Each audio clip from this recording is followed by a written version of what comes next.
오늘 말씀의 제목은 한 다스리는 자 또는 기다림, 여러 가지로 생각을 했는데요. 이스라엘의 목자가 되리라. 제일 좋은 것 같습니다. 오늘 말씀의 제목은 이스라엘의 목자가 되리라. 오늘 대강절 두 번째 주일입니다. 아기 예수 탄생을 기념하는 절기이고 탄생을 기다리는 그러한 절기라고 말씀을 드렸습니다. 그래서 우리가 한 주간 동안에 예수님을 탄생한 또 그 믿음 있는 마리아의 신앙 생각을 하면서 한 주간을 보냈습니다. 오늘 두 번째 시간으로 내 백성 이스라엘의 목자 임마누엘 이렇게 축복하신 우리 예수 탄생을 기다리는 그러한 두 번째 주간을 어떻게 보내야 될 것인지 또 생각해 보겠습니다. 제가 7살 때 우리 부모님이 이혼을 했습니다. 이혼을 하고 각기 제 갈 길로 갔어요. 그래서 할머님이 우리를 이제 키워주셨습니다. 그런데 그 아빠가 1년이면 한두 번? 그 정도 이렇게 봅니다. 같이 산 적이 별로 없어요. 그런데 학교 마당에서 아빠가 오늘 학교에 갈게. 너 학교 끝나면. 약속을 했어요. 그래서 학교 마당에서 애들 끝나고 나서 10살이지 않습니까? 국민학교, 초등학교 지금 3학년, 4학년 그 정도 됐을 때예요. 그래서 학교를 온다 그래가지고 약속을 하고 정말이야? 아빠가 학교 끝나면 갈게. 그래서 애들이 다 이제 귀가를 했습니다. 학교 끝나고. 그래서 마당에서 계속 교문 앞에서 기다린 거예요. 어렸을 때는 학교 마당이 얼마나 큰지 넓고 크지 않습니까? 가보니까 뭐 그렇게 크지도 않은데 그 마당 옆에 수의실이 있잖아요. 그 수의실이 있고 대문이 있으면 수의실이 있고 이 옆으로 이제 화장실이 그때는 밖에 있습니다. 쭉 있었어요. 학교 마당에서 아무리 기다려도 오지를 않아요. 언제 오나 계속 기다렸어요. 학교에서 사람들이 다 갔습니다. 수희 아저씨가 퇴근하기 일보 직전이에요. 지금 같으면 큰일 나죠. 학교에 여자 어린이가 이렇게 혼자 있으면 안 되잖아요. 그런데 그때는 그랬습니다. 그래서 해가 다 뉘엿뉘엿 지도록 그렇게 학교 마당에서 기다렸어요. 결국은 오지를 않았습니다. 그래 할머니가 너무 걱정이 돼가지고 우리 그 어떤 아는 분한테 자전거 이렇게 타고 데리러 왔더라고요. 그래서 이제 집에 돌아간 기억이 있습니다. 그 약속을 안 지킨 그날 이후에도 무수한 많은 약속을 했는데요. 제 일생에 거의 약속을 그렇게 지킨 적이 별로 없습니다. 부모가.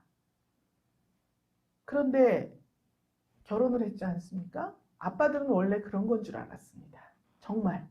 그랬는데 결혼을 했는데 남편 되시는 집사님께서 그렇게 나하고의 약속은 그렇게 많이 안 지키는데 아들을 낳지 않습니까? 아들하고 아들에 관계된 것은 얼마나 약속을 잘 지키는지 몰라요. 굉장히 중요하게 생각을 해요. 어디를 막 갔다가도 아들하고의 무슨 약속 이거에 대해서는 기억을 하고 꼭 지켜줍니다. 그런 사람도 있구나 생각을 했어요. 그래서 알고 보니까 부모가 자녀에게 어떤 의무를 가지고 있는지에 대해서 알게 됐습니다. 이제 혼인을 해서 아기를 낳고 제가 이제 부모가 됐지 않습니까? 자녀를 양육하다 보니까 원래 이렇게 해야 되는데 우리 부모는 이랬구나. 이걸 이제 알게 됐어요. 그 이후로 모든 다른 일에 부모뿐만이 아니라 다른 모든 사람들이 많은 약속을 하는데 그렇게 많은 사람들이 약속에 대해서 철저하게 지키려고 하는 사람이 주위에 많이 없었습니다.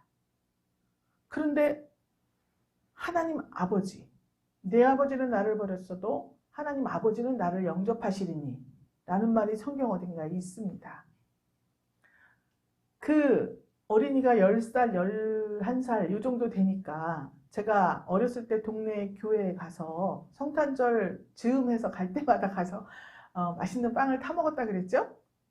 그랬으니까 아마 학교 운동장에서 기도를 했을 것 같습니다. 기도를 한 기억은 없어요. 그런데 기도를 했습니다. 했을 것 같습니다. 그런데 참 너무 약속을 안 지키고 그런 것들을 많이 경험을 해서 약속을 지키고 약속이 딱딱 지켜지는 어느 때부터인가 그것들이 너무 신기했어요. 그런데 가만히 돌이켜 생각해 보니까 하나님 아버지께서는 얼마나 약속을 철저히 잘 지켜주시는지 몰라요. 우리가 생각할 때 이때쯤 약속을 지켜주실 거야.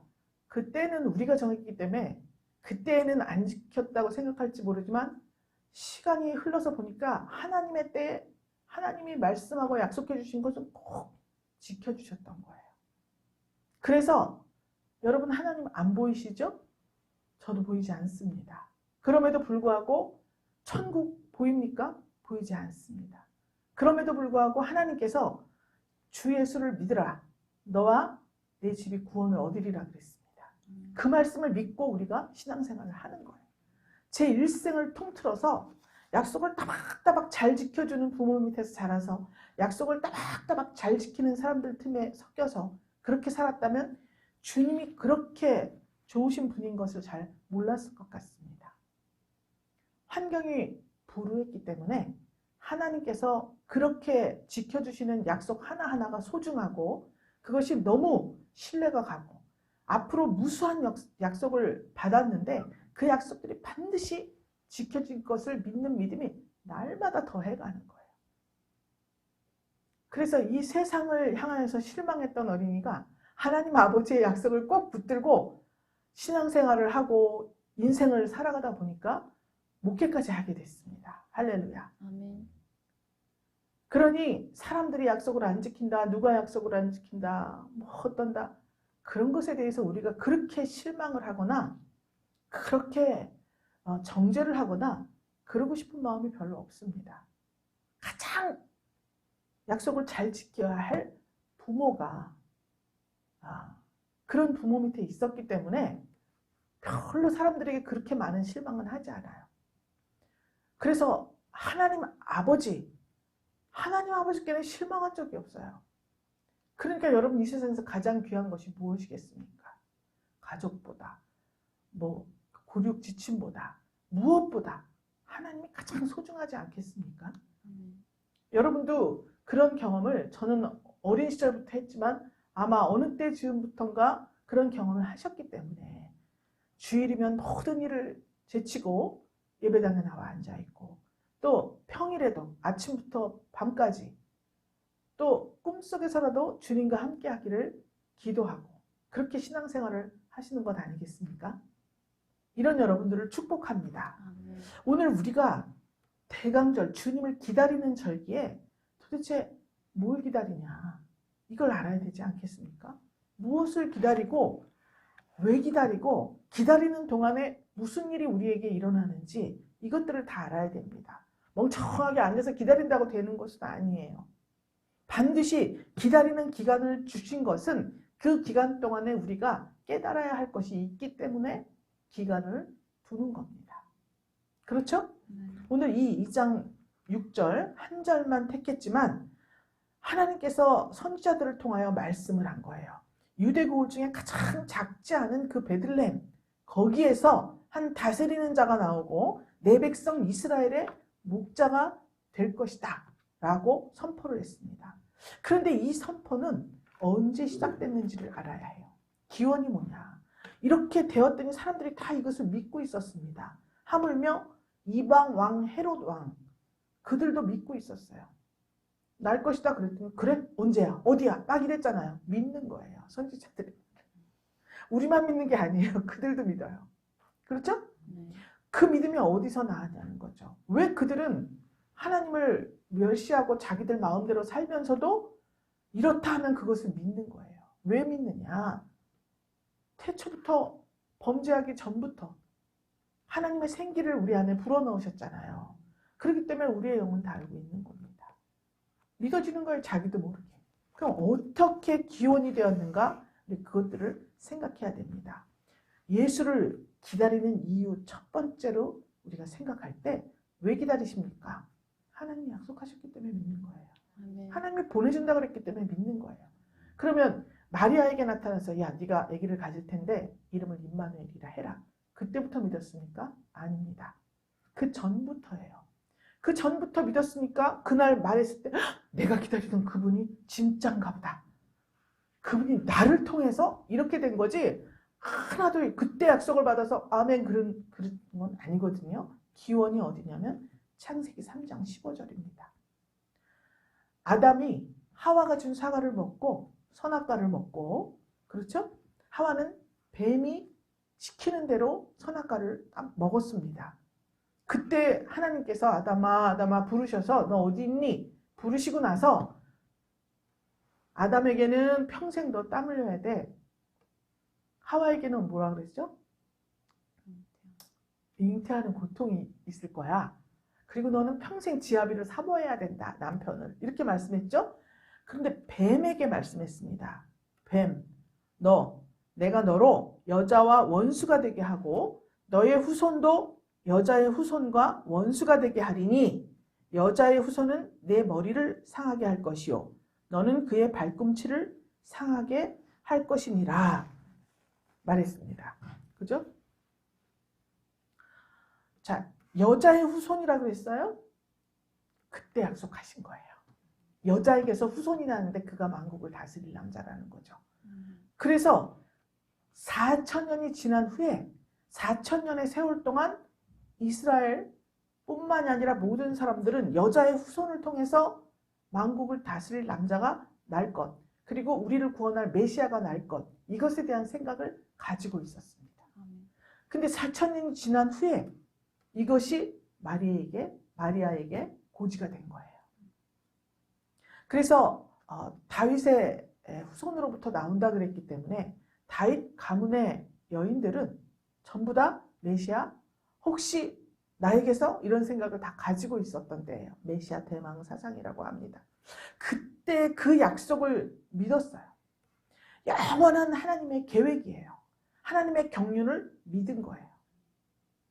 그래서 이사야 66장 6절부터 10절까지 내용을 보면 길기 때문에 돌아가서 한번 읽어보시기 바랍니다. 시온이 남자를 낳았다. 이렇게 나와요. 시온이 어디죠? 예루살렘이에요. 그래서 시온, 예루살렘, 이스라엘 민족 이런 모든 것들은 전부 다 지금으로 말하면 교회를 상징하는 것입니다. 교회. 그래서 하나님께서는 특별히 택하신 이스라엘 민족과 예루살렘을 통해서 만국을 다스릴 남자를 보내시게 되는 거예요. 그래서 만국을 다스릴 남자가 나타나면 선과 악이 분리가 되는 거예요. 왜냐? 그분이 빛이라 그랬습니다. 예수님이 오셔서 그랬죠? 나는 빛이라 그랬어요. 그러니까 빛이 딱 비추어지면 어머, 때가 있었네. 어머, 이거는 무슨 색깔이네.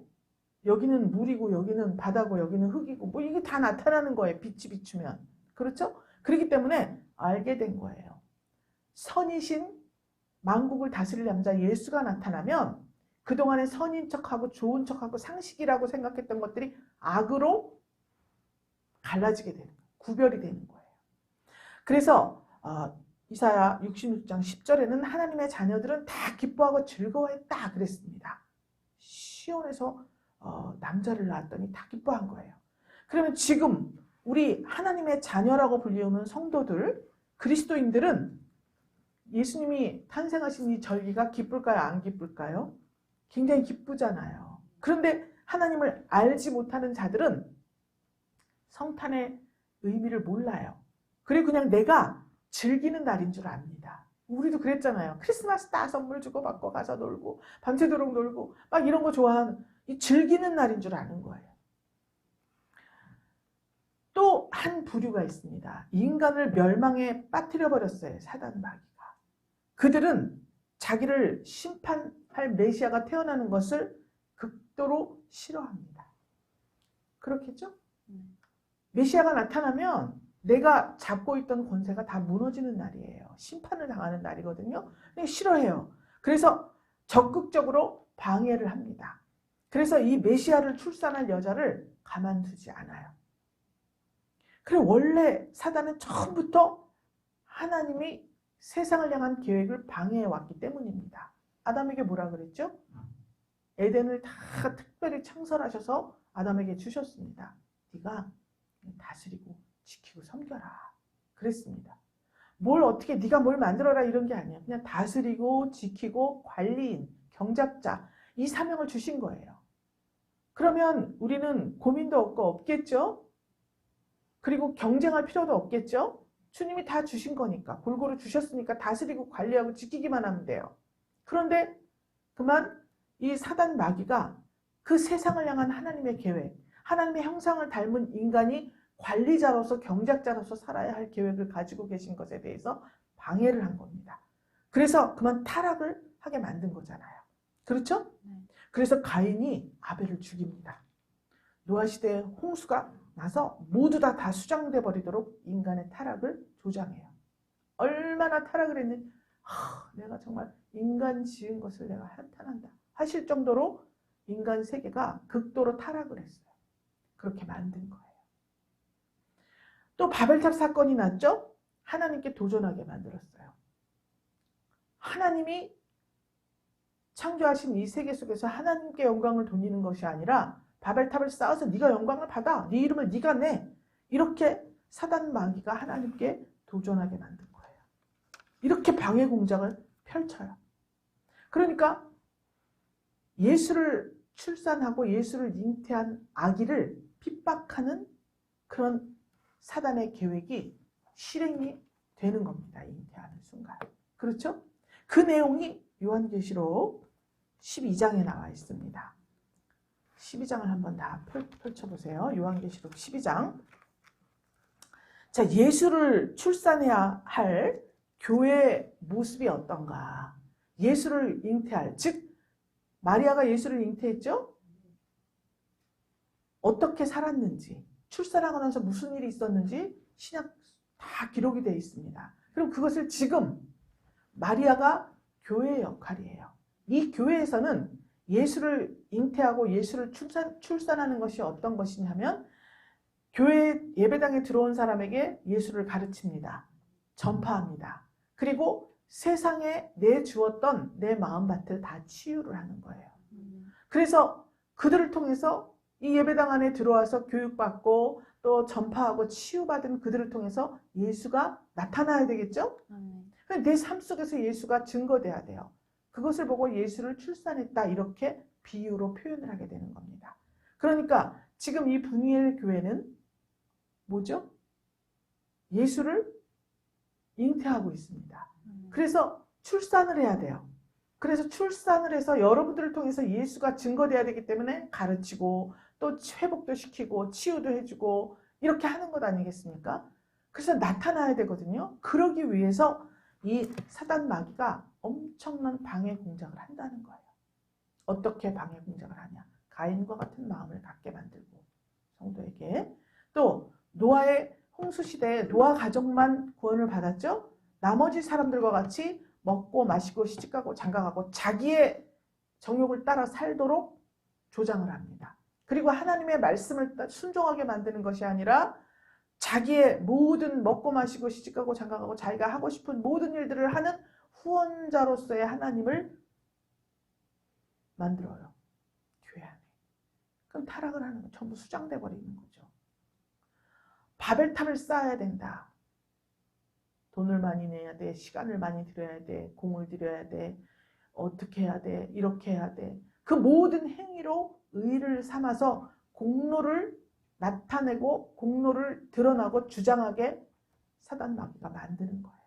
많은 방해 공작이 있겠지만 대표적인 것들이 이런 것들입니다. 그래서 아벨과 같이 진심으로 마음을 다하여 자기의 삶을 예배로 하는 자를 죽이는 가인과 같이 행동하게 만듭니다. 그래서 이 교회를 망가뜨리는 것이 사단의 계략이에요. 그렇다 그러니 이 12장에 내용이 잘 나와 있습니다. 하늘에 큰 이적이 두 번 보입니다. 1절에 하늘에 큰 이적이 보이는데 거기 뭐가 있냐면 해를 입은 한 여자가 있었다 그랬죠. 3절에는 또 다른 이적이 보이는데 한 큰 붉은 용이 있다 그랬습니다. 그럼 이들의 모습이 전혀 비슷한 것 같으면서도 달라요. 자, 해를 입은 여자가 있습니다. 무엇을 해를 입었다고 말을 하는가? 해를 입었다. 이것은 저 태양 있잖아요. 그걸 입었다는 것은 하나님의 영광이 둘렀다는 소리예요. 하나님의 영광. 그래서 그리스도의 참된 교회는 늘 무슨 일을 하든 하나님께 영광을 돌리기 때문에 하나님의 영광이 둘러있는 거예요. 그걸 보고 해를 입었다 그래요. 그 사람이 입은 옷을 보면 그 사람의 정체성을 가늠할 수가 있습니다. 다 그런 것은 아니겠지만 대강 차림새를 보면 그 사람의 사고방식을 알 수 있지 않겠습니까? 그래서 해를 입었다. 온전히 그리스도의 참된 진리를 선포하면서 모든 것을 하나님께 영광을 돌리는 교회다. 이렇게 생각하시면 돼요. 여자가 교회의 역할을 담당하고 있습니다. 그 다음에 발 아래 뭐가 있다 그랬죠? 달이 있다 그랬어요. 발 아래 달이 있으니까 다스리는 권세가 있는 거예요. 다스리는 권세가. 해를 받아야 해가 있어야 달이 있는 거죠. 달이 잘난 척을 할 수는 없습니다. 해를 제끼고. 그러니까 해를 입었기 때문에 발 아래에는 달이 있다. 질서가 잘 잡혀있는 교회예요. 머리가 예수 그리스도이고 강단을 존중하고 또 회중들은 마음을 하나로 모아 오직 하나님께만 영광을 돌리는 하나님의 말씀 참된 진리를 선호하고 순종하는 그러한 모습입니다. 또 머리에 뭐가 있다 그랬죠? 12별의 면류관을 썼다 그랬습니다. 이 내용을 보니까 해를 입고 밑에 달이 있고 또 머리에는 12별의 면류관이 있다 이렇게 말을 합니다. 자, 24장로가 머리에 있는 면류관을 보좌 앞에 들이면서 하나님께 영광을 돌리죠. 그 장면이에요. 그런데 이 모습을 보니까 어딘가에서 읽었던 것 같습니다. 창세기 37장 9절에 보면 요셉이 꿈을 꿨어요. 형님들, 엄마 아빠 내 꿈 얘기 좀 들어보세요. 요셉이 이야기를 합니다. 뭐라 그랬죠? 해와 달과 11별이 나에게 절을 합디다. 이렇게 말을 합니다. 형제들이 벌써 해석을 했어요. 아니 그럼 우리가 다 너한테 절을 한다는 거야? 이 제일 그 끝에머리에서 두 번째 11째잖아요. 요셉이. 형들이 화가 나죠. 우리가 다 너한테 절을 한다는 거야? 이렇게 생각을 하게 됩니다. 그런데 12별의 면류관을 쓴 것을 보니 모든 사람의 지지를 얻은 것 아니겠습니까? 그래서 이 요셉은 그 형제들 중에 장자의 명분을 받겠다라고 하는 것을 꿈을 통해서 그렇게 비유로 하나님께서 또 알려주신 거예요. 그래서 요셉을 중심으로 해서 민족을 이루게 되었습니다. 요셉이 먼저 애굽으로 가서 국무총리가 됐죠. 그리고 나서 자기 가족들을 가뭄에서 기근에서 전부 건져서 데리고 왔잖아요. 그래서 요셉을 중심으로 고센 땅에 자리를 잡고 살게 되었습니다. 그래서 거기에서 이스라엘 민족을 이루고 하나님께서 약속하신 국가를 이루게 되는 거예요. 탈출하면서 광야 출애굽을 하면서. 그러니까 요셉의 이 꿈과 같이 해를 입은 여자다. 이것은 출산해야 될 교회. 예수를 즉 참된 진리를 가진 교회는 이러이러해야 된다. 라고 먼저 여기다 기록을 해놓은 것입니다. 그런데요. 이 여자가 아이를 베어서 해산하게 되면 아파서 애써 부르짖더라 그랬습니다. 이것을 반대하는 큰 붉은 용의 자태가 나와 있어요. 큰 붉은 용은 어떻게 생겼냐면 머리가 7이라고 나오죠? 네. 뿔이 열이에요. 그죠? 네. 뿔이 열이에요. 그 여러 머리에 7 면류관이 있다. 이렇게 기록이 돼 있죠? 네. 그런데 가만히 생각해 보니까 머리가 7이에요. 그러면 이 세상에서 정말 막강한 세력을 가지고 있다는 것을 말합니다. 재벌 기업들이 처음부터 재벌 기업은 아니죠. 처음에는 예를 들어서 냉장고를 만드는 회사였습니다. 그래서 납품을 받아요. 각 기업들로부터 뭐 나사, 무슨 냉매제, 뭐 이렇게 각 부분들에 있는 것들을 다 중소기업에서 납품을 받아서 그것을 냉장고로 판매를 하는 거예요. 그런데 그렇게 하다 보니까 냉장고가 너무 잘 팔리는 거예요. 수익도 많이 났어요. 그래서 냉매제를 만드는 회사를 인수를 합니다. 다 흡수를 해요. 점점점 머리가 늘어나죠. 그래서 어떤 재벌 기업 철강 부분, 무슨 문화예술 부분, 무슨 기업들이 다 머리가 많아지는 거예요. 막강한 세력을 가지게 되었다는 뜻입니다. 그 7머리가 있어요. 세상에서 정말 막강한 세력을 행사하는 그런 부분들입니다. 뿔이 10개나 된다는 거예요. 뿔. 그렇죠? 뿔은 뭐라 그랬습니까? 하나님 말씀을 뼈대로 우리가 생활을 하면 면류관을 받는 거라 그랬죠? 그런데 자기 삶의 중심이 하나님 말씀이 아니고 자기의가 되고 자기가 추구하는 어떤 가치관이나 자기의 전문 지식 이런 것들로 뼈대를 이루게 되면 그것이 뚫구나 뿔이 된다 그랬죠? 그래서 이 10뿔이다. 정말 누구도 제어할 수 없는 그런 권력을 갖고 있다는 거예요. 거기에 면류관이 7개나 된다. 이렇게 적혀 있죠? 면류관이 7개다. 이거는 이렇게 7머리와 10뿔을 가지게 되고 그것을 누리고 살기 위해서는 그 뒷면을 들여다보면 추악하고 더럽고 악한 면이 많이 있습니다. 이런 것들을 감추기 위해서 치장을 하는 겁니다. 즉 위장을 하는 거예요. 아름다워 보이고 좋아 보이고. 그래서 모든 사람들이 그것들을 선호하고 그것을 목표로 달려오게 만드는 거예요. 그래서 그런 위장이에요. 말하자면 7면류관, 큰 붉은 용이 쓴 면류관은 이 붉은 용이 하려고 하는 짓은 무엇이냐? 장차 철장으로 만국을 다스릴 남자를 죽이는 것이 이들의 목표입니다. 그래서 이 해를 입은 여자를 삼키고자 했다 그랬죠? 4절에 보니까. 삼키고자 했는데 하나님께서 광야로 도망을 시켰다 그랬어요. 그래서 하나님께서 보호해 주는 겁니다. 보호해 주는 거예요. 자, 이 붉은 용이 우리에게 다가올 때에는 어떤 역사가 나냐 하면 다 위장했다 그랬죠? 면류관을 쓰고 7개나 고린도후서 11장 13절에서 15절을 보면 광명한 천사 이야기가 나와요. 또 의의 일꾼으로 가장했다 이런 이야기가 나와요. 그래서 사단 마귀 악한 것들의 세력 즉 교회 안에서 예수 그리스도인의 열매를 맺으려고 할 때 방해하는 공작을 하는데 그것들은 항상 광명한 천사나 의의 일꾼으로 가장을 시킨다는 거예요. 여러분 이 교회 안에 들어와서 교회의 공로를 지대하게 세운 사람이 좋습니까 나쁩니까? 좋죠. 아니 공로를 세워야 교회도 짓고 뭣도 하고 이 세상에 교회가 얼마나 많습니까 우리나라에. 그리고 대형 교회들이 얼마나 많습니까? 그 교회들을 세우기 위해서 어마어마하게 헌신한 사람들이 많지 않습니까? 그게 무슨 나쁜 일입니까? 좋은 일입니다. 그러나 진리는 그것과는 살짝 다른 측면이라는 거예요.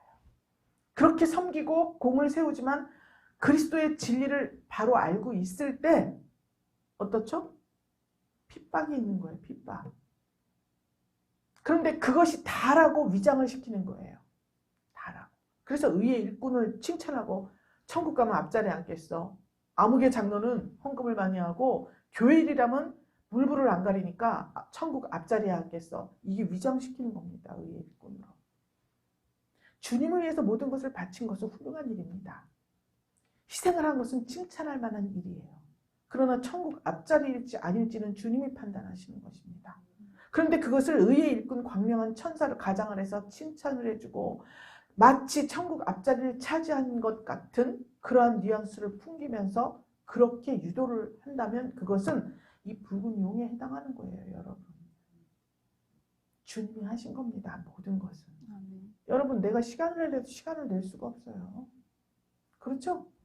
일주일 전에 무슨 일을 부탁했는데 일주일이 되도록 진도가 안 나가잖아요. 내가 마음대로 할 수 있는 일이 아니에요. 교회는. 하나님이 허락을 해주시고 하나님이 도우시고 환경을 주시고 할 수 있는 힘과 능을 주셔야 할 수 있는 것이 교회 일이에요. 또 해야 할 사람이 하지 않고 다른 사람이 하려고 그러면 하지도 못해요. 시간이 너무 많은 사람도 뭘 하려고 해도 할 수가 없어요. 해야 할 사람이 따로 있을 때 말입니다. 그러니까 이 교회 안에서 모든 의의 일꾼으로 또 광명한 천사로 가장해서 칭찬하고 뭐하고 하지만 정말 하나님께서 그 일을 할 수 있도록 힘과 능과 기회와 시간 모든 것을 주셔야 할 수 있기 때문에 우리가 교회 안에서 일어나서 하는 섬기는 모든 것들은 주님께서 영광을 받으셔야 하는 것입니다. 아멘. 믿습니까? 아멘. 그래서 이렇게 착각하게 만들려고 사단 마귀가 작전을 써요. 어떤 작전을 쓰냐면 베드로전서 5장 8절 9절에 보면 사단 마귀가 우는 사자같이 두루 삼킬 자를 찾는다 그랬습니다. 그래서 내가 정말 우리 교회 꽃꽂이를 이쁘게 했는데 정말 보기에도 아름답다. 분명히 나는 복을 받을 거야. 혹은 꽃꽂이 아무개가 해놨는데 너무 아름다워요. 복 받으실 거예요. 하나님이 할 일을 자기들끼리 다 하고 있는 거죠. 그렇죠? 우는 사자한테 잡아먹힌 거예요. 그것은. 하나님이 받으실 영광을 우리 입으로 우리가 다 받았잖아요. 그래서 칭찬에 인색합니다. 이 교회가. 근데 칭찬에 인색한 것은 정말 한 사람 한 사람의 영혼을 사랑하고 스스로 하나님 역할을 하지 않기 위해서 그런 겁니다. 입에는 꿀을 바르고 배에는 칼을 찼다. 이런 고사성어가 있습니다. 한자가 어려워서 제가 외우지는 못했는데 일단 입에는 꿀을 잔뜩 바르고 배에는 칼을 찼다는 말이 있습니다. 성경에도 있습니다. 그래서 이런 고통스러운 그런 역사가 있어야 됩니다. 그래서 예수님이 말씀하신 거예요. 나를 따르려거든 나를 따라 그 사람을 따라가면 그 사람을 닮는 겁니다. 그렇죠? 어떻게 해라 그랬어요? 자기 십자가를 져야 된다. 그랬죠?